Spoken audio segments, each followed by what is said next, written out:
So we are in your U.S. history book, American history. We're on chapter 6, and we got into this section here about the War for Independence and how the Patriots, or the colonists at that time, face advantages and disadvantages in fighting Great Britain. You can imagine. So we're going to go over these in this chapter, the advantages of the colonist, foreign aid, financial aid, and the disadvantages of the colonist. Here's some pictures. I like this. Patrick Henry, give me liberty or give me death, and on to, as you can see, you'll see red coats were the British, and this is American, the colonists together with the new flag that they have, as you can see. So let's begin here. The American advantages. One of the greatest advantage they had in America is that the Americans, the colonists, knew the layout of the land. And they possessed most of the land there in that area. Most of them farmed, and so they knew every nook and cranny. So as for the English, the British coming in, they'd be unfamiliar with America, totally unfamiliar with America and the land and the property. The colonists were also defending their own property. The Americans are defending their own property and their own families. This gave them a cause to wholeheartedly be involved in protecting them, to fight with all of their might.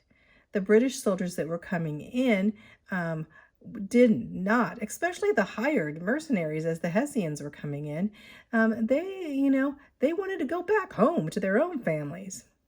So also the American advantage was that they had experienced military leaders who knew the wilderness.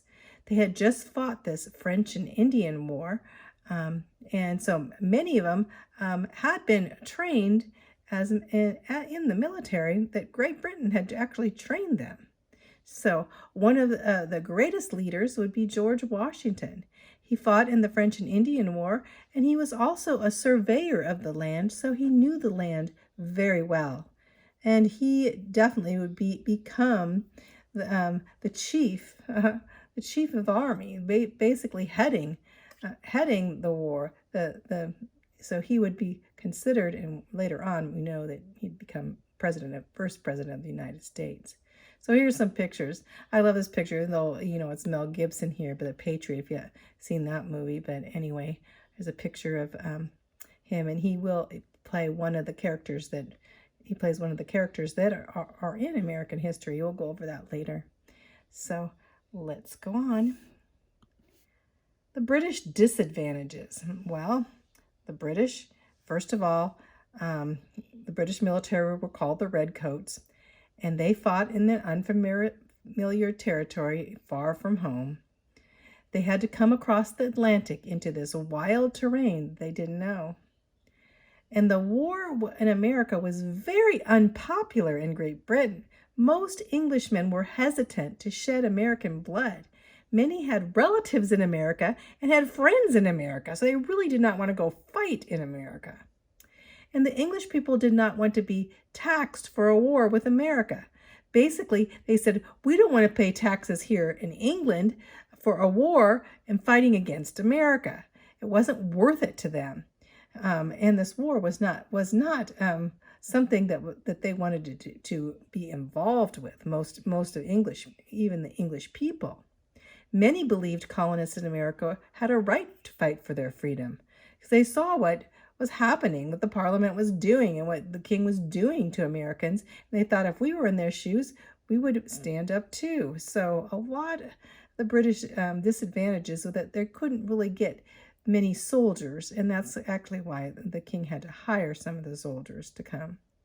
Even British soldiers questioned the war and had no really desire for this war.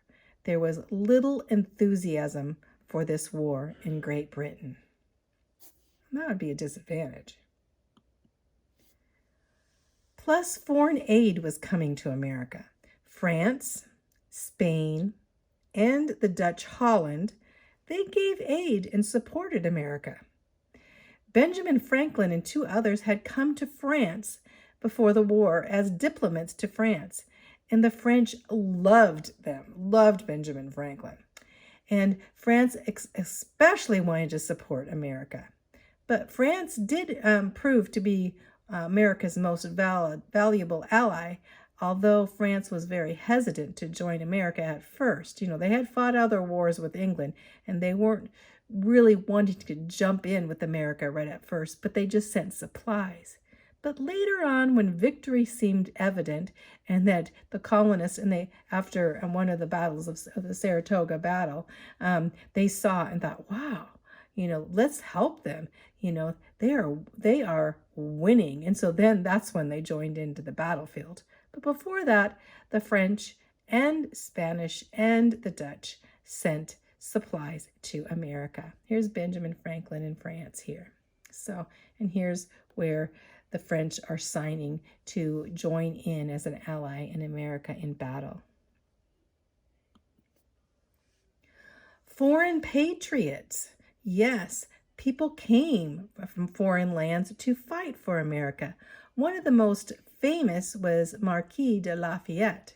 He was a young man in France, a very wealthy marquis. You can imagine he was very wealthy in the family of royalty of France, and he came and he became a close, valuable aide to General George Washington. Here's a picture of him as a young age, Lafayette. There's another picture here.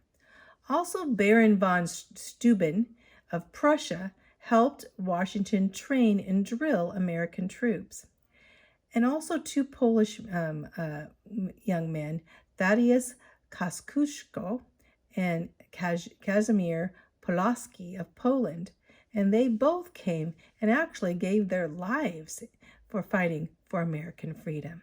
So other countries, foreign patriots, came in to fight the cause that they saw in America. Patriot disadvantages. Well, we know that there was a lack of unity in the 13 colonies, that the colonies had never had to really fight together in unity at this point. And there was financial problems, as some of the colonies didn't want to support some of the other colonies, and they had problems, financial problems anyway. Also, they had to maintain an army, which they had never really done before, in unity. So their big disadvantages that they lacked unity. Of course, these are pictures here of the unity of supporting and maintaining the army. And these pictures here of Valley Forge. And we'll be talking about Valley Forge is really the lowest point of the war for independence. When many Americans almost froze and they didn't have shoes to wear or anything. The colonists weren't in unity of supporting the military as they should have been.